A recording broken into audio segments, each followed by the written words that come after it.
ಆನೇಕಲ್ ತಾಲೂಕಿನ ಮರಸೂರು ಗ್ರಾಮ ಪಂಚಾಯಿತಿ ವ್ಯಾಪ್ತಿಯ ಮಡಿವಾಳ ಗ್ರಾಮದಲ್ಲಿ ಸ್ವಾಮಿ ವಿವೇಕಾನಂದ ಗೆಳೆಯರ ಬಳಗ ವತಿಯಿಂದ ಸ್ವಾಮಿ ವಿವೇಕಾನಂದರ ಜಯಂತಿ ಅಂಗವಾಗಿ ಸ್ವಾಮಿ ವಿವೇಕಾನಂದರ ಪುತ್ಥಳಿಗೆ ಪುಷ್ಪನಮನ ಸಲ್ಲಿಸಿ ಸ್ಥಳೀಯರಿಗೆ ಸಿಹಿ ಹಂಚಿದರು. ಜೊತೆಗೆ ಅನ್ನದಾಸೋಹ ಕಾರ್ಯಕ್ರಮವನ್ನು ಏರ್ಪಡಿಸುವ ಮೂಲಕ ಸ್ವಾಮಿ ವಿವೇಕಾನಂದರ ಜಯಂತಿಯನ್ನು ವಿಭಿನ್ನವಾಗಿ ಆಚರಿಸಿದರು.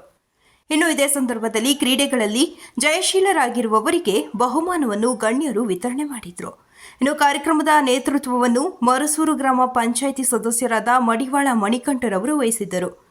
ಇನ್ನು ಕಾರ್ಯಕ್ರಮದಲ್ಲಿ ಮರಸೂರು ಗ್ರಾಮ ಪಂಚಾಯಿತಿ ಅಧ್ಯಕ್ಷರಾದ ರಮೇಶ್ ರೆಡ್ಡಿ, ಪಂಚಾಯಿತಿ ಸದಸ್ಯರಾದ ಕೃಷ್ಣಪ್ಪ, ಚಂದ್ರಕಲಾ ಯಲ್ಲಪ್ಪ, ರಶ್ಮಿ ಅನಿಲ್, ಸುಧಾ ಮುರಳಿ, ಮಂಜುಳಾ ಸೋಮಶೇಖರ್, ಬಿಜೆಪಿ ಮುಖಂಡರಾದ ಕವಲ ಹೊಸಹಳ್ಳಿ ವೆಂಕಟೇಶ್, ಅಂಜನ್, ಮುಖಂಡರಾದ ಶಬರೀಶ್, ಬಾಬು, ವೆಂಕಟಸ್ವಾಮಿ, ಕಿರಣ್, ನಾಗರಾಜು, ಮನು, ಹರಿ, ವಿನೋದ್ ಮತ್ತು ಸ್ವಾಮಿ ವಿವೇಕಾನಂದ ಗೆಳೆಯರ ಬಳಗದವರು ಭಾಗವಹಿಸಿದರು.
ಇವತ್ತು ಬಹಳ ವಿಶೇಷವಾದ ದಿನ ಅಂತಲೇ ಹೇಳ್ಬೋದು. ಮರಸೂರು ಗ್ರಾಮ ಪಂಚಾಯಿತಿ ವ್ಯಾಪ್ತಿಯ ಮಡಿವಾಳ ಗ್ರಾಮದಲ್ಲಿ ಸ್ವಾಮಿ ವಿವೇಕಾನಂದ ಜಯಂತಿಯನ್ನು ಪ್ರತಿ ವರ್ಷದಂತೆ ಆಚರಣೆ ಮಾಡ್ಕೊಂಡು ಬಂದಿದ್ದೀವಿ. ಈ ಸರಿ ಸ್ವಲ್ಪ ವಿಭಿನ್ನವಾಗಿ ಸ್ವಾಮಿ ವಿವೇಕಾನಂದ ಜಯಂತಿಯನ್ನು ನಮ್ಮ ವಿವೇಕಾನಂದ ಗೆಳೆಯರ ಬಳಗದವರು ಕ್ರಿಕೆಟ್ ನಡೆಸುವುದರ ಮುಖಾಂತರ ಬಹಳ ವಿಜೃಂಭಣೆಯಿಂದ ಹಾಗೂ ಯುವಕರಿಗೆ ಒಂದು ಮಾರ್ಗದರ್ಶನ ನೀಡೋದ್ರ ಮುಖೇನ ಯುವಕರಲ್ಲಿ ಕ್ರೀಡಾ ಸ್ಫೂರ್ತಿಯನ್ನು ತುಂಬುವುದರ ಮುಖೇನ ಒಂದು ಕ್ರೀಡಾಕೂಟವನ್ನು ಆಯೋಜನೆ ಮಾಡೋದ್ರ ಜೊತೆಗೆ ಸ್ವಾಮಿ ವಿವೇಕಾನಂದ ಜಯಂತಿಯನ್ನು ಮಡಿವಾಳ ಗ್ರಾಮದ ಸ್ವಾಮಿ ವಿವೇಕಾನಂದ ಗೆಳೆಯರ ಬಳಗದವರು ನಡೆಸಿದ್ದಾರೆ. ಅದರ ಜೊತೆಗೆ ನಮ್ಮ ಮರಸೂರು ಗ್ರಾಮ ಪಂಚಾಯಿತಿ ಅಧ್ಯಕ್ಷರಾದ ರಮೇಶ್ ರೆಡ್ಡಿ ಅವರ ಹಾಗೂ ನಮ್ಮ ಗ್ರಾಮ ಪಂಚಾಯತಿ ವ್ಯಾಪ್ತಿಯಲ್ಲಿ ಬರುವಂಥ ಎಲ್ಲ ಸದಸ್ಯರ ಸಹಕಾರದೊಂದಿಗೆ ಇವತ್ತು ಮಡಿವಾಳ ಗ್ರಾಮದಲ್ಲಿ ನಮ್ಮ ಸ್ವಾಮಿ ವಿವೇಕಾನಂದ ಗೆಳೆಯರ ಬಳಗದ ವತಿಯಿಂದ ಗ್ರಾಮಸ್ಥರ ನೆರವಿನಿಂದ ಬಹಳ ವಿಜೃಂಭಣೆಯಿಂದ ಸ್ವಾಮಿ ವಿವೇಕಾನಂದ ಜಯಂತಿ ನಡೆದಿದೆ. ಸಮಸ್ತ ನಾಡಿನ ಜನತೆಗೆ ನಾನು ಸ್ವಾಮಿ ವಿವೇಕಾನಂದ ಜಯಂತಿ ಶುಭಾಶಯಗಳನ್ನು ಕೋರ್ತಾ ಇದ್ದೀನಿ. ಅದರ ಜೊತೆಗೆ ಏನು ಭಾರತವೇ ತಲೆ ಎತ್ತಿ ನೋಡುವಂತಹ ಒಂದು ಕೀರ್ತಿ ದಾಖಲೆಯನ್ನ ನೋಡುವಂಥ ದಿನ ಈ ಜನವರಿ 22ರಂದು ಇದೆ. ರಾಮ ಜನ್ಮಭೂಮಿ ಒಂದು ಅಯೋಧ್ಯೆ, ಈ ರಾಮ ಜನ್ಮಭೂಮಿ ಅಯೋಧ್ಯೆ ದೇವಸ್ಥಾನದ ಪ್ರತಿಷ್ಠಾಪನೆ 22ರಂದು ನಡೀತಾ ಇದೆ. ಇದ್ರ ಮುಖಾಂತರ ನಾನು ದೇಶದ ಎಲ್ಲ ಜನತೆಗೆ ನಮ್ಮ ಹಿಂದೂಗಳಿಗೆ ರಾಮ ಜನ್ಮ ಭೂಮಿಯ ಒಂದು ಪ್ರತಿಷ್ಠಾಪನೆಯ ದಿನದ ಶುಭಾಶಯಗಳನ್ನು ಕೋರೋದ್ರ ಜೊತೆಗೆ ಎಲ್ಲ ಹಿಂದೂಗಳು ಆ ದಿನ ಎಲ್ಲರೂ ಅವರವರ ಮನೆಗಳಲ್ಲಿ ದೀಪವನ್ನು ಹಚ್ಚುವ ಮುಖೇನ ನಾವು ಸಹ ಈ ರಾಮ ಜನ್ಮಭೂಮಿಯ ಒಂದು ಪ್ರತಿಷ್ಠಾಪನೆ, ಆ ದೇವಸ್ಥಾನದ ಪ್ರತಿಷ್ಠಾಪನೆಗೆ ಕೈ ಜೋಡಿಸಿ ಕೆಲಸ ಮಾಡೋಣ ಅಂತ ನಾನು ಈ ಸಂದರ್ಭದಲ್ಲಿ ಹೇಳ್ತಾ ಇದ್ದೀನಿ. ಸಮಸ್ತ ನಾಡಿನ ಜನತೆಗೆ ಮಕರ ಸಂಕ್ರಾಂತಿ ಹಬ್ಬದ ಹಾರ್ದಿಕ ಶುಭಾಶಯಗಳು. ದೇವರು ಎಲ್ಲ ನಮ್ಮ ನಾಡಿನ ಜನತೆಗೆ ಆಯುರಾರೋಗ್ಯ ಐಶ್ವರ್ಯವನ್ನು ಕೊಟ್ಟು ಕಾಲಕ್ಕೆ ಮಳೆ ಬೆಳೆಗಳು ಚೆನ್ನಾಗಿ ಆಗಿ ಈ ದೇಶ ಪ್ರಕೃತಿ ಸಮೃದ್ಧಿಯಾಗಿರಲಿ ಅಂತ ನಾನು ಈ ಸಂದರ್ಭದಲ್ಲಿ ಕೇಳ್ಕೊಳ್ತಾ ಇದ್ದೀನಿ. ಇವತ್ತು ಮುರ್ಸೂರು ಗ್ರಾಮ ಪಂಚಾಯತಿ ಮಡಿವಾಳ ಗ್ರಾಮದಲ್ಲಿ ನಮ್ಮ ಯುವಕರ ಮಿತ್ರ ನಮ್ಮ ಮಣಿಕಂಠ ಸದಸ್ಯರು, ನಮ್ಮ ಮುರ್ಸೂರು ಗ್ರಾಮ ಪಂಚಾಯತಿ ಸದಸ್ಯರು,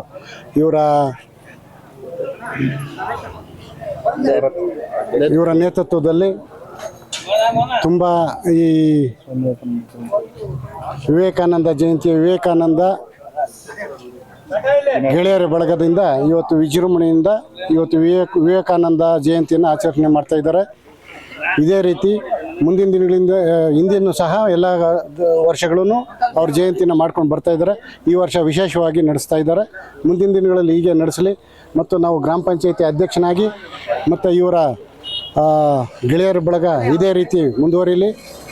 ಈ ಗ್ರಾಮ ಪಂಚಾಯತಿ ಅಧ್ಯಕ್ಷನಾಗಿ ಮುಂದಿನ ದಿನಗಳಲ್ಲಿ ಇನ್ನು ಇವರು ನಮ್ಮ ಎಲ್ಲ ಪಂಚಾಯತಿ ಸದಸ್ಯರ ಸಹಕಾರದಿಂದ ಇನ್ನೂ ಒಳ್ಳೊಳ್ಳೆ ಕೆಲಸಗಳನ್ನ ಮಾಡಿ ನಮ್ಮ ಸದಸ್ಯರುಗಳಿಗೆ ಕೀರ್ತಿ ತರುವಂತಹ ಕೆಲಸ ಮಾಡ್ತೀನಿ ಅಂತ ಹೇಳ್ತಾ ಈ ಸಂದರ್ಭದಲ್ಲಿ ಸ್ವಾಮಿ ವಿವೇಕಾನಂದ ಜಯಂತಿಯ ಶುಭಾಶಯಗಳನ್ನ ಕೋರ್ತಾ ನನ್ನ ಮಾತುಗಳು ಮುಗಿಸ್ತಾ ಇದ್ದೀನಿ. ಸಮಸ್ತ ನಾಡಿನ ಜನತೆಗೆ ಮಕರ ಸಂಕ್ರಾಂತಿ ಹಬ್ಬದ ಶುಭಾಶಯಗಳು. ವಿಶೇಷವಾಗಿ ಮರ್ಸೂರು ಗ್ರಾಮ ಪಂಚಾಯಿತಿ ವ್ಯಾಪ್ತಿಯಲ್ಲಿ ಎಲ್ಲರಿಗೂ ಶುಭಾಶಯವನ್ನು ಕೋರ್ತಾ ಇದ್ದೀನಿ. ಮರ್ಸೂರು ಮಡಿವಾಳ ಗ್ರಾಮದಲ್ಲಿ ಪ್ರತಿ ವರ್ಷದಂತೆ ಈ ವರ್ಷವೂ ಸಹ ಸ್ವಾಮಿ ವಿವೇಕಾನಂದ ಗೆಳೆಯರ ಬಳಗದ ವತಿಯಿಂದ ಸ್ವಾಮಿ ವಿವೇಕಾನಂದರ ಜಯಂತಿಯನ್ನು ಭಾಳ ಅರ್ಥಪೂರ್ಣವಾಗಿ ಕ್ರೀಡಾ ಮನೋಭಾವವನ್ನು ಬೆಳೆಸಬೇಕು ಇವತ್ತಿನ ಯುವಕರಲ್ಲಿ ಅಂತೇಳಿ ಎಲ್ಲ ಮಣಿಕಂಠ ಮತ್ತು ಅವರೆಲ್ಲ ಸಂಗಡಿಗರು ಕ್ರಿಕೆಟ್ ಟೂರ್ನಮೆಂಟನ್ನು ಆಯೋಜನೆ ಮಾಡಿ ಆ ವಿಜೇತರಾದವರಿಗೆ ಇಲ್ಲಿ ಬಹುಮಾನ ವಿತರಣಾ ಕಾರ್ಯಕ್ರಮ ಮುಖಾಂತರ ಸ್ವಾಮಿ ವಿವೇಕಾನಂದ ಜಯಂತಿಯನ್ನು ಆಚರಣೆ ಮಾಡಿದ್ದಾರೆ. ಮೊದಲನೇದಾಗಿ ನಾನು ಅವರೆಲ್ಲರಿಗೂ ತುಂಬ ಹೃದಯದ ಧನ್ಯವಾದಗಳು ಮತ್ತು ಅಭಿನಂದನೆಗಳನ್ನು ತಿಳಿಸ್ತೇನೆ. ಹಾಗೆ ಈ ಯುವಕರ ಈ ಕಾರ್ಯಕ್ಕೆ ಮರ್ಸೂರು ಗ್ರಾಮ ಪಂಚಾಯತಿ ಅಧ್ಯಕ್ಷರು ನಮ್ಮ ಹಿರಿಯರಾದಂಥ ರಮೇಶ್ ಅಣ್ಣವರು ಸಹ ಮತ್ತು ಎಲ್ಲ ಗ್ರಾಮ ಪಂಚಾಯತಿಯ ಮರ್ಸೂರು ಗ್ರಾಮ ಪಂಚಾಯತ್ ಎಲ್ಲ ಸದಸ್ಯರು ಮಾತೆಯರು ಸಹ ಇಲ್ಲಿ ಬಂದಿದ್ದಾರೆ. ಅವ್ರಿಗೂ ಸಹ ನಾನು ಧನ್ಯವಾದಗಳನ್ನ ತಿಳಿಸ್ತಾ ಹಾಗೆ ನಾಡಿನ ಜನತೆಗೆ, ತಾಲೂಕಿನ ಜನತೆಗೆ ಮಕರ ಸಂಕ್ರಾಂತಿಯ ಶುಭಾಶಯಗಳನ್ನು ಸಹ ತಿಳಿಸ್ತಾ ಇದ್ದೇನೆ. ಅದೇ ರೀತಿ ಬರುವಂಥ 22ನೇ ತಾರೀಕು ಇಡೀ ವಿಶ್ವವೇ ಅಯೋಧ್ಯೆ ಕಡೆ ನೋಡ್ತಾ ಇದೆ. ಆ ಭವ್ಯವಾದ ರಾಮ ಮಂದಿರದ ಗರ್ಭಗುಡಿಯಲ್ಲಿ ರಾಮಲಲ್ಲನ ಪ್ರತಿಷ್ಠಾಪನೆ ಇದೆ. ಆ 22ನೇ ತಾರೀಕು ಭಾರತೀಯರಿಗೆ ನಮಗೆಲ್ಲ ಇತಿಹಾಸದ ಸುವರ್ಣಾಕ್ಷರಗಳಲ್ಲಿ ಬರೆದಿಡಬೇಕಾದಂಥ ದಿನ. ಆ ಸುವರ್ಣ ದಿನದಲ್ಲಿ ನಾವು ಸಹ ಆ ಕಾರ್ಯಕ್ರಮದಲ್ಲಿ ಭಾಗಿಯಾಗಬೇಕು. ನಾವು ಯಾವ್ಯಾವ ಗ್ರಾಮದಲ್ಲಿ ಇದ್ದೀವೋ ಆ ಗ್ರಾಮದಲ್ಲೇ ಆ ಗ್ರಾಮಗಳಲ್ಲಿರ್ತಕ್ಕಂಥ ದೇವಾಲಯಗಳಲ್ಲಿ ಆವತ್ತಿನ ದಿನ ವಿಶೇಷ ಪೂಜೆಯನ್ನು ಆಯೋಜನೆ ಮಾಡಿ ಎಲ್ಲರೂ ಸಹ ತಮ್ಮ ತಮ್ಮ ಮನೆಯಲ್ಲಿ 5 ಅದಕ್ಕಿಂತ ಮೇಲ್ಪಟ್ಟು ದೀಪಗಳನ್ನು ಬೆಳಗುವ ಮುಖಾಂತರ ದೀಪಾವಳಿ ಹಬ್ಬವನ್ನು ಮಾಡುವ ಮುಖಾಂತರ ರಾಮಲಲ್ಲನ ಪ್ರತಿಷ್ಠಾಪನಾ ಕಾರ್ಯಕ್ರಮದಲ್ಲಿ ನಾವು ಭಾಗಿಯಾಗಿ ಆ ಪ್ರಭು ಶ್ರೀರಾಮಚಂದ್ರನ ಕೃಪಾಶೀರ್ವಾದಕ್ಕೆ ನಾವೆಲ್ಲ ಭಾಜನರಾಗಬೇಕು ಅಂತೇಳಿ ಈ ದೇಶದ ನಾಡಿನ ಜನತೆಯಲ್ಲಿ ವಿನಂತಿ ಮಾಡಿ ಮತ್ತೊಮ್ಮೆ ಎಲ್ಲ ಜನತೆಗೆ ಸ್ವಾಮಿ ವಿವೇಕಾನಂದ ಜಯಂತಿಯ ಶುಭಾಶಯಗಳು, ಮಕರ ಸಂಕ್ರಾಂತಿಯ ಶುಭಾಶಯಗಳು ಹಾಗೂ ಅಯೋಧ್ಯೆ ರಾಮಚಂದ್ರನ ಆಶೀರ್ವಾದ ನಮ್ಮೆಲ್ಲರಿಗೂ ಸಿಗಲಿ. ಕಾಲಕ್ಕೆ ಮಳೆ ಬೆಳೆ ಆಗಿ ಭಾರತ ದೇಶ ಬಹಳ ಸಮೃದ್ಧಿಯಾಗಿ ಬೆಳೀಲಿ. ಎಲ್ಲರಿಗೂ ಭಗವಂತ ಆಯುರ ಆರೋಗ್ಯ ಐಶ್ವರ್ಯ ನೀಡಿ ಎಲ್ಲರಿಗೂ ಸುಖ ಶಾಂತಿ ನೀಡಲಿ ಅಂತೇಳಿ ಪ್ರಾರ್ಥನೆಯನ್ನು ಮಾಡಿ ಇಲ್ಲಿ ನನಗೂ ಸಹ ಇಲ್ಲಿ ಆಹ್ವಾನ ಕೊಟ್ಟು ಸ್ವಾಮಿ ವಿವೇಕಾನಂದ ಜಯಂತಿಯಲ್ಲಿ ಪಾಲ್ಗೊಳ್ಳೋದಕ್ಕೆ ಅವಕಾಶ ಮಾಡಿಕೊಟ್ಟಂಥ ನಮ್ಮ ಸ್ನೇಹಿತರಾದ ಮಡಿವಾಳ ಮಣಿಕಂಠ ಅವರಿಗೆ ಹಾಗೂ ಅವರ ತಂಡದ ಎಲ್ಲ ಸದಸ್ಯರಿಗೂ ಗ್ರಾಮ ಪಂಚಾಯತಿ ಅಧ್ಯಕ್ಷರು ಹಾಗೂ ಎಲ್ಲ ಸದಸ್ಯರಿಗೂ ಧನ್ಯವಾದಗಳನ್ನು ತಿಳಿಸ್ತಾ ಇದ್ದೀನಿ. ಮರ್ಸೂರು ಗ್ರಾಮ ಪಂಚಾಯತ್ ವ್ಯಾಪ್ತಿಯಲ್ಲಿ ಬರ್ತಕ್ಕಂಥ ನಮ್ಮ ಮಡಿವಾಳ ಗ್ರಾಮದಲ್ಲಿ ಈ ದಿನ ಸ್ವಾಮಿ ವಿವೇಕಾನಂದ ಜಯಂತಿಯನ್ನು ಅತ್ಯಂತ ವಿಜೃಂಭಣೆಯಿಂದ ಆಚರಿಸಲಾಗಿತ್ತು. ಹಾಗೆ ಅದರಲ್ಲಿ ಎಲ್ಲ ಯುವಕರು ಒಟ್ಟಾಗಿ ಸೇರಿ ಒಂದು ಕ್ರೀಡೆಯನ್ನು ಆಯೋಜನೆ ಮಾಡೋದ್ರ ಮುಖಾಂತರ ಕಾಲಕ್ಕೆ ಈಗಿನ ಕಾಲದಲ್ಲಿ ಎಲ್ಲ ಯುವಕರು ವ್ಯಸನಕ್ಕೆ ಒಳಗಾಗ್ತಾ ಇದ್ದಾರೆ. ಅದನ್ನು ನಿಲ್ಲಿಸುವಂಥ ಅದ್ರ ಕಡೆ ಗಮನ ಹರಿಸಬಾರ್ದು ಅನ್ನೋ ನಿಟ್ಟಿನಲ್ಲಿ ನಾವು ಹಂತವಾಗಿ ಒಂದೊಂದು ಕ್ರೀಡೆಯನ್ನು ಆಯೋಜನೆ ಮಾಡ್ತಾ ಬಂದಿದ್ದೀವಿ. ಅದನ್ನು ವಿವೇಕಾನಂದ ಜಯಂತಿಯನ್ನು ಅತ್ಯಂತ ಅರ್ಥಪೂರ್ಣವಾಗಿ ನಾವು ಆಚರಿಸಬೇಕು ಅನ್ನೋ ನಿಟ್ಟಿನಲ್ಲಿ ನಾವು ಈ ಕಾರ್ಯಕ್ರಮವನ್ನು ಆಯೋಜನೆ ಮಾಡಿದ್ದೀವಿ. ಅದರಲ್ಲಿ ಅತ್ಯಂತ ಉತ್ಸಾಹದಿಂದ ಎಲ್ಲ ನಮ್ಮ ಊರಿನ ಯುವಕರು ಪಾಲ್ಗೊಂಡು ಪ್ರಥಮ ದ್ವಿತೀಯ ಈ ರೀತಿ ಎಲ್ಲ ಬಹುಮಾನವನ್ನು ನಮ್ಮ ಯುವಕರು ಗೆದ್ದಿದ್ದಾರೆ. ಅವರಿಗೆ ಶುಭಾಶಯವನ್ನು ಕೊಡ್ತಾ ಇದ್ದೀನಿ. ಹಾಗೆ ಸಮಸ್ತ ನಾಡಿನ ಜನತೆಗೆ ಮಕರ ಸಂಕ್ರಾಂತಿ ಹಬ್ಬದ ಶುಭಾಶಯಗಳನ್ನು ಕೊಡ್ತಾ ಇದ್ದೀನಿ. ಎಲ್ರಿಗೂ ಶುಭವಾಗಲಿ. ರೈತರು ಅತ್ಯಂತ ಸುಗ್ಗಿ ಹಬ್ಬವನ್ನು ಅತ್ಯಂತ ಸಂಭ್ರಮದಿಂದ ಆಚರಣೆ ಮಾಡ್ತಾರೆ. ರೈತರು ಈಗಿನ ಕಾಲದಲ್ಲಿ ಅತ್ಯಂತ ಕಡಿಮೆ ಆಗ್ತಾ ಇದ್ದಾರೆ. ಎಲ್ಲ ಯುವಕರು ಈ ರೈತರ ಬೆಳೆಗಳನ್ನು ಬೆಳೆಯೋದ್ರ ಬಗ್ಗೆ ಸ್ವಲ್ಪ ಗಮನ ಹರಿಸಬೇಕು. ನಾವು ಸಹ ಕೈ ಜೋಡಿಸೋಣ, ಎಲ್ರಿಗೂ ಉತ್ಸಾಹವನ್ನು ಕೊಡೋಣ ಅನ್ನೋ ನಿಟ್ಟಿನಲ್ಲಿ ಎಲ್ರಿಗೂ ಶುಭವಾಗಲಿ ಅಂತ ನಾನು ಹಾರೈಸ್ತೀನಿ. ಮಕರ ಸಂಕ್ರಾಂತಿ ಹಬ್ಬದ ಶುಭಾಶಯಗಳು ಎಲ್ರಿಗೂ. ಸಮಸ್ತ ನಾಡಿನ ಜನತೆಗೆ ಮಕರ ಸಂಕ್ರಾಂತಿ ಹಬ್ಬದ ಶುಭಾಶಯಗಳು, ಆರ್ಥಿಕ ಶುಭಾಶಯಗಳು. ಮತ್ತೆ ಅದೇ ರೀತಿ ಮರ್ಸೂರು ಮಡಿವಾಳ ಗ್ರಾಮದಲ್ಲಿ ಸ್ವಾಮಿ ವಿವೇಕಾನಂದ ಜಯಂತಿಯನ್ನು ವಿಜೃಂಭಣೆಯಿಂದ ಆಚರಣೆ ಮಾಡಿದ್ದಕ್ಕೆ ನಮ್ಮ ಎಲ್ಲ ಯುವಕರಿಗೆ ತುಂಬ ಹೃದಯದ ಧನ್ಯವಾದಗಳು. ನಮ್ಮೂರಲ್ಲಿ ಈ ದಿನ ರಾಷ್ಟ್ರೀಯ ಐಕ್ಯತೆಯನ್ನ, ರಾಷ್ಟ್ರೀಯ ಭಾವೈಕ್ಯತೆಯನ್ನು ತೋರಿಸ್ಕೊಂಡಂತಹ ಮಹಾನ್ ಚೇತನ ಸ್ವಾಮಿ ವಿವೇಕಾನಂದರ ಜನ್ಮ ದಿನಾಚರಣೆಯನ್ನು ಇವತ್ತು ಸ್ವಾಮಿ ವಿವೇಕಾನಂದ ಗೆಳೆಯರ ಬಳಗ ಮರ್ಸೂರು ಮಡಿವಾಳದ ಎಲ್ಲ ಯುವ ಮಿತ್ರರು, ಗ್ರಾಮ ಪಂಚಾಯತಿ ಸದಸ್ಯರಾದಂಥ ಮಣಿಕಂಠ, ಶಬರಿ ಹಾಗೂ ನಮ್ಮ ಬಾಬು, ನಾಗರಾಜ್, ಹರಿ ಅವರ ಒಂದು ಎಲ್ಲ ಮನು ಅವರ ಸಮ್ಮುಖದಲ್ಲಿ ಯುವ ಮಿತ್ರರು ಎಲ್ಲರೂ ಸೇರಿ ಇವತ್ತು ವಿಜೃಂಭಣೆಯಿಂದ ಈ ಸ್ವಾಮಿ ವಿವೇಕಾನಂದ ಜಯಂತಿಯನ್ನು ಬಹಳ ಅದ್ದೂರಿಯಾಗಿ ಆಚರಣೆ ಮಾಡಿದ್ದಾರೆ. ಅವರಿಗೆ ತುಂಬ ಹೃದಯದ ಧನ್ಯವಾದಗಳನ್ನು ಬಯಸ್ತಾ, ಏನು ಸ್ವಾಮಿ ವಿವೇಕಾನಂದರ ಅವರ ಗುಣಗಳನ್ನು ನಾವೆಲ್ಲರೂ ಅನುಸರಿಸಿ ಅವರ ದಾರಿಗಳಲ್ಲಿ ನಾವು ಸಾಗುವ ಮೂಲಕ ಸಮಾಜವನ್ನು ಸಮಾಜ ಪರಿವರ್ತನೆಯಾಗಿ ಬದಲಾಯಿಸ್ತಾ ಸಮಾಜದಲ್ಲಿ ಒಳ್ಳೆ ಬೆಳವಣಿಗೆ ತರುವ ಮುಖಾಂತರ ಸ್ವಾಮಿ ವಿವೇಕಾನಂದ ಅವರಿಗೆ ಗೌರವವನ್ನು ಸೂಚಿಸುವಂತ ಹೇಳ್ತಾ, ಹಾಗೂ ಸಮಸ್ತ ನಾಡಿನ ಜನತೆಗೆ ಮಕರ ಸಂಕ್ರಾಂತಿ ಹಬ್ಬದ ಆರ್ಥಿಕ ಶುಭಾಶಯಗಳನ್ನು ಬಯಸ್ತಾ ಇದ್ದೀವಿ. ಪ್ರೀತಿಯ ಎಲ್ಲ ನಮ್ಮ ಈ ವಾಹಿನಿಯ ವೀಕ್ಷಕರಿಗೆ ವಿಶ್ವ ಯುವಕರ ದಿನಾಚರಣೆಯ ಶುಭಾಶಯಗಳು. ಇವತ್ತು ಮರ್ಸೂರು ಮಡಿವಾಳದಲ್ಲಿ ಈ ಸ್ವಾಮಿ ವಿವೇಕಾನಂದರವರ 162ನೇ ಜನ್ಮದಿನದ ಅಂಗವಾಗಿ ಕ್ರಿಕೆಟ್ ಪಂದ್ಯಾವಳಿಗಳನ್ನು ನಡೆಸಿದ್ದು, ಅದರ ಬಹುಮಾನ ವಿತರಣೆ ಹಾಗೂ ಇದಕ್ಕೆ ಶ್ರಮಿಸಿದಂತಹ ಎಲ್ಲ ಯುವಕರನ್ನು ಸನ್ಮಾನಿಸುವ, ಅಂದರೆ ಇವತ್ತು ಯುವ ದಿನಾಚರಣೆ, ಯುವಕರನ್ನು ಸನ್ಮಾನಿಸುವ ಮತ್ತು ಅವರಿಗೆ ಉತ್ತೇಜನ ಕೊಡುವ ದಿನಾಚರಣೆಯನ್ನು ಹಮ್ಮಿಕೊಂಡಿದ್ದರು. ಅದರಲ್ಲಿ ವಿಶೇಷವಾಗಿ ಗ್ರಾಮ ಪಂಚಾಯಿತಿಯ ಸದಸ್ಯರಾದಂಥ ನನ್ನ ಆತ್ಮೀಯ ಮಿತ್ರ ಮಣಿಕಂಠ, ಹಾಗೆ ಸವ್ಯಸಾಚಿ ಗೆಳೆಯರ ಬಳಗದ ಅಧ್ಯಕ್ಷರಾದಂಥ ರಮೇಶ್ರವರು, ಹಾಗೆ ಈ ಒಂದು ಬಳಗದ ವಿವೇಕಾನಂದ ಗೆಳೆಯರ ಬಳಗದ ಶಬರೀಶ್ರವರು, ಹಾಗೆ ಪೊಲೀಸ್ ಶಂಕರ್ ಅವರು, ಎಲ್ಲ ಸನ್ಮಿತ್ರರು ಇವತ್ತು ಯುವ ದಿನಾಚರಣೆಯನ್ನು ಒಂದು ಅತ್ಯುತ್ತಮ ರೀತಿಯಲ್ಲಿ ಆಯೋಜನೆ ಮಾಡಿ ಯುವಕರಿಗೆ ಸ್ಫೂರ್ತಿಯಾಗುವಂಥ ಕೆಲಸ ಮಾಡಿದ್ದಾರೆ. ಸ್ವಾಮಿ ವಿವೇಕಾನಂದರವರು ಇಡೀ ವಿಶ್ವಕ್ಕೆ ಭಾರತದ ಜಲ, ನೆಲ, ಸಂಸ್ಕೃತಿಯ ಬಗ್ಗೆ ಒತ್ತಿ ಹೇಳಿದ್ದಾರೆ. ಇಲ್ಲಿನ ಏನು ಇವತ್ತು ಇಲ್ಲಿನ ಸಂಸ್ಕೃತಿ ಇದೆ, ಇಡೀ ವಿಶ್ವಕ್ಕೆ ನಾವು ಕೊಟ್ಟಿರೋದು ಕೊಡುಗೆ. ವಿವೇಕಾನಂದ ಅವರು ಒಂದು ಮಾತು ಹೇಳ್ತಾರೆ, ಒಂದು ಕಡೆ ನನಗೆ 150 ಕ್ರಿಯಾಶೀಲವಾಗಿರುವಂಥ ಯುವಕರನ್ನು ಕೊಡಿ, ನಾನು ಈ ದೇಶವನ್ನು ಬದಲಾಯಿಸ್ತೇನೆ ಅಂತ ಹೇಳಿರ್ತಾರೆ. ಅಂದರೆ ಬಹುಶಃ ಇವತ್ತು ಯುವಕರಲ್ಲಿ ಆ ಕ್ರಿಯಾಶೀಲತೆ ಅನ್ನೋದೇ ಹೋಗ್ಬಿಟ್ಟಿದೆ. ಇವತ್ತು ಯುವಕರು 18, 20, 25 ವರ್ಷದ ಹುಡುಗರು ಅವರ ಮನಸ್ಸು ಯಾವ ರೀತಿ ಇದೆ ಅಂದರೆ 60 ವರ್ಷ ಆದವ್ರಂಗೆ ಯೋಚನೆ ಮಾಡ್ತಾರೆ. ಅಯ್ಯೋ ಏನು ಆಗೋಯ್ತು, ನಮ್ದು ಇನ್ನೇನು ಇಲ್ಲ, ನಮ್ದೇನು ಮಾಡೋಕ್ಕಿಲ್ಲ ಅನ್ನೋ ಅಂತೇಳಿ ನಿರಾಶಾ ಭಾವನೆಯಿಂದ ಯುವಕರು ಕೆಲಸ ಮಾಡ್ತಾ ಇದ್ದಾರೆ.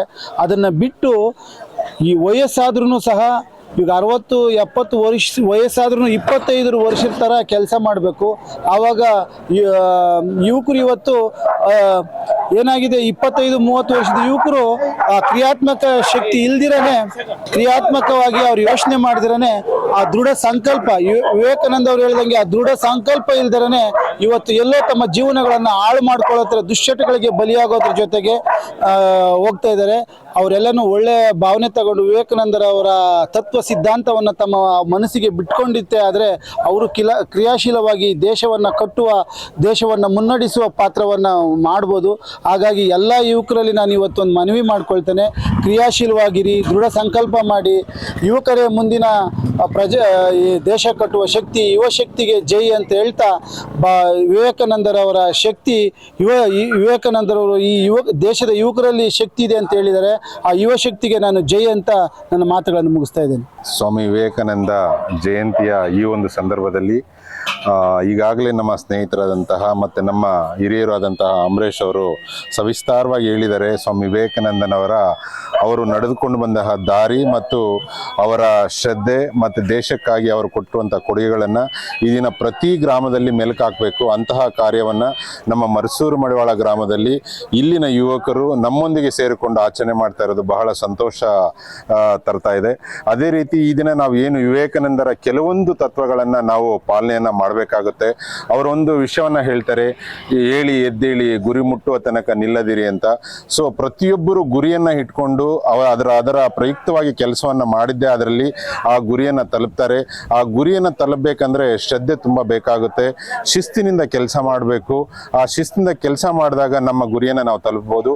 ಅದೇ ರೀತಿ ನಮ್ಮ ಗ್ರಾಮದಲ್ಲಿ ನಿಜವಾಗ್ಲೂ ಹೆಮ್ಮೆ ಆಗುತ್ತೆ. ಇಲ್ಲಿನ ಯುವಕರು ಎಲ್ಲ ರೀತಿಯ ನಾಡ ಹಬ್ಬಗಳು, ರಾಷ್ಟ್ರೀಯ ಹಬ್ಬಗಳು ಮತ್ತು ಜಯಂತಿಗಳು ಮತ್ತು ದಿನಾಚರಣೆಗಳನ್ನು ಆಚರಣೆ ಮಾಡ್ತಾ ಇದ್ದಾರೆ.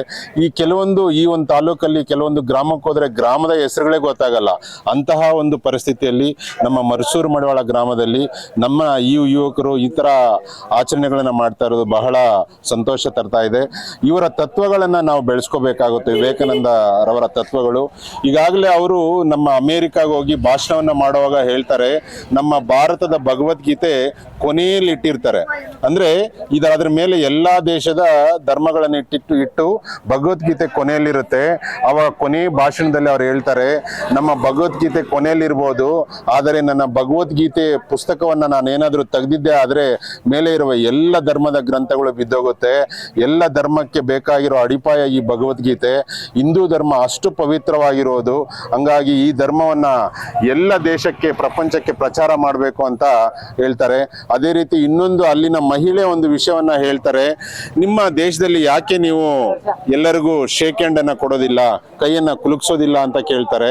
ಅವಾಗ ಅವ್ರು ಹೇಳ್ತಾರೆ, ನಿಮ್ಮನ್ನ ಈ ಬ್ರಿಟನ್ನ ರಾಣಿಯಾಗೆ ನೀವು ಶೇಕ್ ಹ್ಯಾಂಡ್ ಅನ್ನ ಮಾಡ್ತೀರಾ ಅಂದಾಗ ಇಲ್ಲ ಅಂತ ಹೇಳ್ತಾರೆ.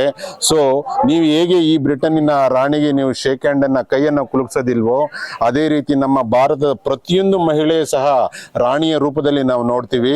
ಹಂಗಾಗಿ ಅವರಿಗೆ ಕೈ ಎತ್ತು ಮುಗಿತೀವಿ, ನಾವು ಯಾರು ಶೇಕ್ ಹ್ಯಾಂಡ್ ಅನ್ನ ಮಾಡಲ್ಲ ಅಂತೇಳಿ ಹಿಂದೂ ಧರ್ಮದ ಬಗ್ಗೆ ಸವಿಸ್ತಾರವಾಗಿ ನಮ್ಮ ಧರ್ಮವನ್ನ ಇಡೀ ಜಗತ್ತಿಗೆ ತೋರಿಸ್ಕೊಟ್ಟಂತಹ ಸ್ವಾಮಿ ವಿವೇಕಾನಂದರ ಜಯಂತಿಯನ್ನ ನಮ್ಮ ಗ್ರಾಮದಲ್ಲಿ ಆಚರಣೆ ಮಾಡ್ತಾ ಇರೋದು ಬಹಳ ಸಂತೋಷವಾಗ್ತಿದೆ. ಮತ್ತೊಮ್ಮೆ ಈ ಒಂದು ಆಯೋಜಕರಿಗೆ ಈ ರೀತಿ ಒಳ್ಳೆ ಕೆಲಸಗಳನ್ನ ಮಾಡಲಿ, ಈ ಗ್ರಾಮಕ್ಕೆ ಒಳ್ಳೆ ಹೆಸರನ್ನ ತಗೋಬರ್ಲಿ ಅಂತ ಹೇಳ್ತಾ ನನ್ನ ಮಾತನ್ನು ಮುಗಿಸ್ತೇನೆ. ಮರಸೂರು ಮಡಿವಾಳ ಗ್ರಾಮದಲ್ಲಿ ಈ ದಿನ ಸ್ವಾಮಿ ವಿವೇಕಾನಂದ ಜಯಂತಿಯನ್ನ ಆಚರಿಸಲು ತುಂಬಾ ಸಂತೋಷದ ವಿಚಾರ. ಎಲ್ಲ ಯುವಕರು ಸೇರಿ ನಮ್ಮ ಮರಸೂರು ಗ್ರಾಮ ಪಂಚಾಯತಿಯ ಸದಸ್ಯರಾದಂಥ ಮಣಿಕಂಠರವರು ಎಲ್ಲ ಯುವಕರನ್ನ ಒಗ್ಗೂಡಿಸಿ ಈ ಒಂದು ಕಾರ್ಯಕ್ರಮವನ್ನು ಆಚರಿಸೋದು ತುಂಬಾ ಖುಷಿ ತರ್ತಾ ಇದೆ. ಈಗಾಗಲೇ ನಮ್ಮ ಸ್ವಾಮಿ ವಿವೇಕಾನಂದರ ಬಗ್ಗೆ ನಮ್ಮ ಹಿರಿಯರು ಅವರ ಆಚಾರ ವಿಚಾರಗಳ ಬಗ್ಗೆ ತುಂಬಾ ಚೆನ್ನಾಗಿ ಹೇಳಿದ್ದಾರೆ. ಅದೇ ರೀತಿ ಮರಸೂರು ಮಡಿವಾಳ ಗ್ರಾಮಸ್ಥರು ನಮ್ಮ ಊರಲ್ಲಿ, ನಾನು ಸುತ್ತಮುತ್ತಲು ನೋಡಿರೋ ಪ್ರಕಾರ ನಮ್ಮೂರಲ್ಲಿ ಬಿಟ್ಟರೆ ಅಕ್ಕಪಕ್ಕದಲ್ಲಿ ನಮ್ಮ ಸ್ವಾಮಿ ವಿವೇಕಾನಂದ ಪ್ರತಿಮೆ ನಾನು ಎಲ್ಲೂ ನೋಡಲಿಲ್ಲ. ಅದು ನಮ್ಮ ಹೆಗ್ಗಳಿಕೆ. ಅವರ ಮಾರ್ಗದರ್ಶಿಗಳನ್ನು ಪಾಲಿಸ್ತಾ ನಮ್ಮ ಊರಿನ ಯುವಕರು ಒಗ್ಗೂಡಿ ಮುಂದಿನ ಇದೇ ರೀತಿ ಕ್ರೀಡೆಗಳನ್ನು ಆಚರಿಸ್ತಾ ಎಲ್ಲರೂ ಒಗ್ಗೂಡೋಣ ಅಂತ ಹೇಳ್ತಾ ನಾನು ಎರಡು ಮಾತುಗಳನ್ನ ಮುಗಿಸ್ತೀನಿ. ವಿವೇಕಾನಂದ ಜಯಂತಿಯ ಶುಭಾಶಯಗಳು. ಈ ನಾಡಿನ ಜನತೆಗೆ ಒಳ್ಳೆಯದಾಗಿದೆ. ಜನವರಿ 12ನೇ ತಾರೀಕು ಮಾಡಬೇಕಾಗಿರ್ತಕ್ಕಂಥದ್ದು ಬಹುಶಃ ಇದು ನಮ್ಮ ಗ್ರಾಮದಲ್ಲಿ ನಮ್ಮ ಯುವ ಮಿತ್ರರು ಒಂದು ಕ್ರಿಕೆಟ್ ಪಂದ್ಯಾವಳಿನ ಆಯೋಜನೆ ಮಾಡಿ ಇದು ಪ್ರಪ್ರಥಮ ಬಾರಿಗೆ ಈ ಒಂದು ಕ್ರಿಕೆಟ್ ಪಂದ್ಯಾವಳಿನ ನಮ್ಮ ಗ್ರಾಮ ಮಟ್ಟದಲ್ಲಿ ಆಯೋಜನೆ ಮಾಡಿದ್ದಾರೆ. ಮೊದಲಿಗೆ ಅವ್ರಿಗೆ ನಾನು ತುಂಬ ಹೃದಯದ ಧನ್ಯವಾದಗಳನ್ನ ಹೇಳಕ್ಕೆ ಇಷ್ಟಪಡ್ತೀನಿ. ಎರಡನೇದು, ಬಹುಶಃ ಈ ಒಂದು ಗ್ರಾಮದಲ್ಲಿ ಈ ಒಂದು ಪಂಚಾಯತಿ ಮಟ್ಟದಲ್ಲಿ ಎಲ್ಲೂ ಸಹ ಸ್ವಾಮಿ ವಿವೇಕಾನಂದ ಸ್ಟ್ಯಾಚ್ಯೂ ಇಲ್ಲ. ಇದನ್ನ 2008ನೇ ಇಸ್ವಿಲಿ ನಾವು ಆಗಿರ್ಬೋದು, ಬಾಬು, ಮಣಿಕಂಠ ಮತ್ತೆ ನಾವೆಲ್ಲ ಸುಮಾರು ಶಬರೀಶ್ ಆಗಿರ್ಬೋದು, ಮಂಜು ಆಗಿರ್ಬೋದು, ನಮ್ಮ 2008ನೇ ಇಸ್ವಿನಲ್ಲಿ ಈ ಒಂದು ಸ್ಟ್ಯಾಚ್ಯೂನ, ಈ ಒಂದು ಪುತ್ಥಳಿಯನ್ನು ನಾವು ಅನಾವರಣ ಮಾಡಿ ಸತತವಾಗಿ ಇವತ್ತು ಇದನ್ನ ನಾವು ಕಂಟಿನ್ಯೂಷನ್ ಮಾಡ್ಕೊಂಡು ಬರ್ತಾ ಇದ್ದೀವಿ. ಹಲವಾರು ಕಾರ್ಯಕ್ರಮಗಳನ್ನ ನಾವು ಗ್ರಾಮ ಮಟ್ಟದಲ್ಲಿ ಯುವಕರಿಗೆ, ವಿಶೇಷವಾಗಿ ಯುವಕರಿಗೆ ನಾವು ಮಾರ್ಗದರ್ಶನವನ್ನು ನೀಡ್ತಾ, ಯುವಕರಿಗೆ ನಾವು ಉತ್ತೇಜನ ನೀಡ್ತಾ, ಯುವಕರಿಗೆ ಕ್ರೀಡಾ ಅಭಿಮಾನಗಳನ್ನ ಬೆಳೆಸ್ತಾ, ಯುವಕರಲ್ಲಿ ದೈಹಿಕ ಸಾಮರ್ಥ್ಯವನ್ನು ಬೆಳೆಸ್ತಾ ಇವತ್ತು ಯುವಕರೇ ಈ ದೇಶದ ಶಕ್ತಿ ಅನ್ನೋದನ್ನ ನಾವು ನಮ್ಮ ಗ್ರಾಮ ಮಟ್ಟದಲ್ಲಿ ನಮ್ಮ ಯುವ ಮಿತ್ರರೆಲ್ಲರೂ ಸೇರಿ ಹಲವಾರು ದೈಹಿಕ ಚಟುವಟಿಕೆಗಳನ್ನ, ಕಾರ್ಯಕ್ರಮಗಳನ್ನ, ಕ್ರೀಡೆಗಳನ್ನ ಆಯೋಜನೆ ಮಾಡಿ ಯುವ ಶಕ್ತಿಯೇ ದೇಶದ ಶಕ್ತಿ ಅಂತ ನಮ್ಮ ಇದಕ್ಕೆ ಗ್ರಾಮಕ್ಕೆ ಪರಿಚಯ ಮಾಡಿಕೊಡ್ತಾ ಇದ್ದಾರೆ. ಇದಕ್ಕೆ ನಿಜವಾಗ್ಲೂ ನಾನು ನಮ್ಮ ಸ್ವಾಮಿ ವಿವೇಕಾನಂದ ಗೆಳೆಯರ ಬಳಗದ ಒಂದು ಸದಸ್ಯರು ಮತ್ತೆ ಪದಾಧಿಕಾರಿಗಳು ಎಲ್ಲರಿಗೂ ನಾನು ವಿಶೇಷವಾಗಿ ಧನ್ಯವಾದನ ಹೇಳಲಿಕ್ಕೆ ಇಷ್ಟಪಡ್ತೀನಿ ಈ ಸಮಯದಲ್ಲಿ. ಅದೇ ರೀತಿ ಗ್ರಾಮದಲ್ಲಿ, ಮಡಿವಾಳ ಗ್ರಾಮದಲ್ಲಿ ಹಲವಾರು ರೀತಿಯಾಗಿರ್ತಕ್ಕಂಥ ಕಾರ್ಯಕ್ರಮಗಳನ್ನ ಈ ಇತ್ತೀಚಿನ ದಿನಗಳಲ್ಲಿ ಹಮ್ಮಿಕೊಂಡು ಬರ್ತಾ ಇದ್ದಾರೆ. ವಿಶೇಷವಾಗಿ ನಾನು ನಮ್ಮ ಸ್ನೇಹಿತರಾಗಿರ್ತಕ್ಕಂಥ ಮಣಿಯವ್ರಿಗೆ ನಾನು ತುಂಬ ಹೃದಯದ ಧನ್ಯವಾದ ಹೇಳಕ್ಕೆ ಇಷ್ಟಪಡ್ತೀನಿ. ಯಾಕೆಂದ್ರೆ ಈ ಒಂದು ಯಾವುದೇ ಒಂದು ಊರಲ್ಲಿ, ಗ್ರಾಮದಲ್ಲಿ ಹಲವಾರು ರೀತಿಯಾಗಿರ್ತ ಕಾರ್ಯಕ್ರಮಗಳು ನಡೆದ್ರು ಬೆನ್ನೆಲುಬಾಗಿ ನಿಂತ್ಕೊಂಡಿರ್ತಾರೆ. ಹಾಗಾಗಿ ಅವ್ರಿಗೆ ನಾನು ಮೊದಲು ತುಂಬ ಹೃದಯದ ಧನ್ಯವಾದ ಹೇಳಕ್ಕೆ ಇಷ್ಟಪಡ್ತೀನಿ. ಅದೇ ರೀತಿ ಬಾಬು ಆಗಿರ್ಬೋದು, ಶಬರೀಶ್ ಆಗಿರ್ಬೋದು, ಮನು ಆಗಿರ್ಬೋದು, ಹಲವಾರು ನಮ್ಮ ಅಂಜನ್ ನಾಗರಾಜ್ ಆಗಿರ್ಬೋದು, ಈ ಹರಿ ಆಗಿರ್ಬೋದು, ಇವರ ಸಂಗಡಿಗರೆಲ್ಲರೂ ಸೇರಿ ಉತ್ತಮವಾಗಿರ್ತಕ್ಕಂಥ ಕೆಲಸಗಳು ಮಾಡ್ತಾ ಇದ್ದಾರೆ. ಇನ್ನೂ ಉತ್ತಮವಾಗಿರ್ತಕ್ಕಂಥ ಹಲವಾರು ಕೆಲಸಗಳನ್ನ ಗ್ರಾಮದ ಅಭಿವೃದ್ಧಿಗೋಸ್ಕರ, ಯುವಕರ ಅಭಿವೃದ್ಧಿಗೋಸ್ಕರ ಮಾಡಲಿ ಅಂತ ನಾನು ಈ ಒಂದು ನಮ್ಮ ಸಹಕಾರವು ಸದಾಕಾಲ ಇವರಿಗೆ ಜೊತೆಲಿ ಇರುತ್ತೆ ಅಂತ ಹೇಳಕ್ಕೆ ಇಷ್ಟಪಡ್ತೀನಿ. ಅದೇ ರೀತಿ ಸ್ವಾಮಿ ವಿವೇಕಾನಂದರ ಜಯಂತಿಯ ಪ್ರಯುಕ್ತ ಈ ಒಂದು ಕಾರ್ಯಕ್ರಮ ಹಮ್ಮಿಕೊಂಡಿದ್ದಾರೆ. ಈ ಕಾರ್ಯಕ್ರಮ ಈ ವರ್ಷ ಇನ್ನೂ ಹಲವಾರು ಕಾರ್ಯಕ್ರಮಗಳನ್ನ ಹಮ್ಮಿಕೊಳ್ಳಿ ಅಂತ ನಾನು ಅವರಿಗೆ ಮಾರ್ಗದರ್ಶಕನಾಗಿ ಮತ್ತೆ ಅವರಿಗೆ ಸ್ಫೂರ್ತಿದಾಯಕನಾಗಿ ನಾನು ಒಂದಷ್ಟು ಮಾತುಗಳನ್ನ ಹೇಳಲಿಕ್ಕೆ ಇಷ್ಟಪಟ್ಟಿದ್ದೀನಿ. ಕಡೆಗೆ ಒಂದು ಮಾತು ಹೇಳ್ತೀನಿ, ಯುವಕರೇ ಈ ದೇಶದ ಬೆನ್ನೆಲುಬು. ಹೇಳಿ ಎದ್ದೇಳಿ ಗುರಿ ಮುಟ್ಟುವ ತನಕ ನಿಲ್ಲದಿರಿ, ಮತ್ತೆ ದೇಹವ ದಂಡಿಸು ದೇವರ ಕಾಣುವೆ. ಮತ್ತೆ ಈ ಯುವಕರನ್ನ ಹಲವಾರು ಒಂದು ದಾರಿ ದೀಪಕ್ಕೆ ತರಿಸಿರ್ತಕ್ಕಂಥ ನಮ್ಮ ಸ್ವಾಮಿ ವಿವೇಕಾನಂದ ಅವರು ಪುತ್ಥಳಿ ನಮ್ಮ ಗ್ರಾಮದಲ್ಲಿ ಇರ್ತಕ್ಕಂಥದ್ದು ನಮಗೆ ಹೆಮ್ಮೆ ಅನ್ಸುತ್ತೆ. ನಿಜವಾಗ್ಲೂ ಇದು ಹೇಳಲಿಕ್ಕೆ ತುಂಬಾ ಗೌರವ ಅಂತ ಅನ್ಸುತ್ತೆ. ಯಾಕೆಂದ್ರೆ ಈ ಒಂದು ಮಾರ್ಗದರ್ಶಕರ ಒಂದು ಪುತ್ಥಳಿ ನಮ್ಮ ಊರಲ್ಲಿ ಇರ್ತಕ್ಕಂಥದ್ದು ನಮಗೆ ಹೆಮ್ಮೆ. ಮತ್ತೆ ಇಡೀ ಇದು ರಾಜ್ಯಕ್ಕೂ ಅಥವಾ ದೇಶಕ್ಕೂ ಸಹ ಇದೊಂದು ಮಾರ್ಗದರ್ಶನ ಆಗಲಿ ಅಂತ ನಾನು ಹೇಳಲಿಕ್ಕೆ ಇಷ್ಟಪಡ್ತೀನಿ. ಧನ್ಯವಾದಗಳು ಸ್ನೇಹಿತರೆ. ಸ್ವಾಮಿ ವಿವೇಕಾನಂದ ಜನ್ಮದ ಶುಭಾಶಯಗಳು. ಈ ಸ್ವಾಮಿ ವಿವೇಕಾನಂದ ಹೇಳಿದಂಥ ಸಾಲುಗಳನ್ನು ನಾನು ಒಂದ್ಸತಿ ನೆನಪಿಸ್ತೀನಿ. ದೇಶದ ಯುವಕರೇ ಈ ದೇಶದ ಶಕ್ತಿ ಅಂತ ಹೇಳಿದ್ದಾರೆ. ಈಗಿನ ಕಾಲದಲ್ಲಿ ನಮಗಿರೋವಂಥದ್ದು ವಯಸ್ಸು 50ರಿಂದ 60 ವಯಸ್ಸು. ಅದರಲ್ಲಿ 15ರಿಂದ 20 ವರ್ಷ ಆಟ ಆಡ್ಕೊಂಡು ಬೆಳೆದು ಬಿಡ್ತೀವಿ. ಇನ್ನಿರೋ ಒಂದು 10 ವರ್ಷ ಏನಿದೆ ನಾವು ಸಾಧಿಸಬೇಕಾಗಿರೋದು. 10 ವರ್ಷಗಳಲ್ಲಿ ಯುವಕರ ಜನಗಳಿಗೆ ಸ್ಫೂರ್ತಿ ಆಗಬೇಕು. ಮುಂದಿನ ಪೀಳಿಗೆಗೆ ನಾವು ಗುರಿಯಾಗಿ ಬೆನ್ನೆಲುಬಾಗಿ ತೋರಿಸ್ಬಿಟ್ಟು ಹೋಗ್ಬೇಕು. ಯಾಕಂದ್ರೆ ಇನ್ನು ಆಮೇಲೆ ಮದುವೆ ಆಯಿತು, ಮಕ್ಕಳಾಯ್ತು ಅಂದ್ಬಿಟ್ಟು ಇರೋದ್ರನ್ನ ಕಳೆದು ಬಿಡ್ತೀವಿ. ಇನ್ನೊಂದು 10 ವರ್ಷ, 20ರಿಂದ 30 ವರ್ಷ ಇರ್ತೀವಲ್ಲ, ನಾವು ಏನಾದ್ರು ಒಂದು ಸಾಧನೆ ಮಾಡಿ ಆ ವಿವೇಕಾನಂದಂತಹ ಒಂದು ಮಹಾನ್ ವ್ಯಕ್ತಿಗಳನ್ನ ಹೆಸರುಗಳನ್ನ ಉಳಿಸ್ಕೊಂಡು ಜನರಿಗೆ ಒಳ್ಳೆ ಮಾದರಿ, ದೇಶಕ್ಕೆ ಮಾದರಿಯಾಗಿ ಅಂತ ಯುವಕರು ನಮ್ಮ ದೇಶದಲ್ಲಿ ಹೆಚ್ಚು ಇರತಕ್ಕಂಥ ದೇಶ ನಮ್ಮ ದೇಶ. ಪ್ರಪಂಚದಲ್ಲೇ ಹೆಚ್ಚು ಯುವಕರನ್ನ ಹೊಂದಿರತಕ್ಕಂಥ ಭಾರತ ದೇಶ. 60% ನಮ್ಮ ಭಾರತ ದೇಶದಲ್ಲಿ ಯುವಕರು ಇದ್ದಾರೆ. ಆ ಯುವಕರೆಲ್ಲ ವಿವೇಕಾನಂದರ ಒಂದೊಂದನ್ನು ಪೀಳಿಗೆಯನ್ನು ಅವರು ಬರೆದಿರತಕ್ಕಂಥ ಕೃತಿಗಳಾಗಿರಲಿ ಏನೇ ಆಗಲಿ ತಿಳ್ಕೊಂಡು ಮಾರ್ಗದರ್ಶನವಾಗಿ ಬದುಕಿ ನಮ್ಮ ದೇಶಕ್ಕೆ ಮಾದರಿ ಆಗಬೇಕು. ಯಾವುದೇ ಆಧಾರಂಥ ದುರಸ್ಥ ಚಟುವಟಿಕೆಗಳನ್ನ ಭಾಗಿಯಾಗದೆ ಒಳ್ಳೆ ರೀತಿಯಾಗಿ ಉತ್ಸವಿಸಬೇಕಂತೇಳಿ ನನ್ನ ಈ ಮಾತುಗಳನ್ನ ಹೇಳಿ ಮುಗಿಸ್ತೀನಿ.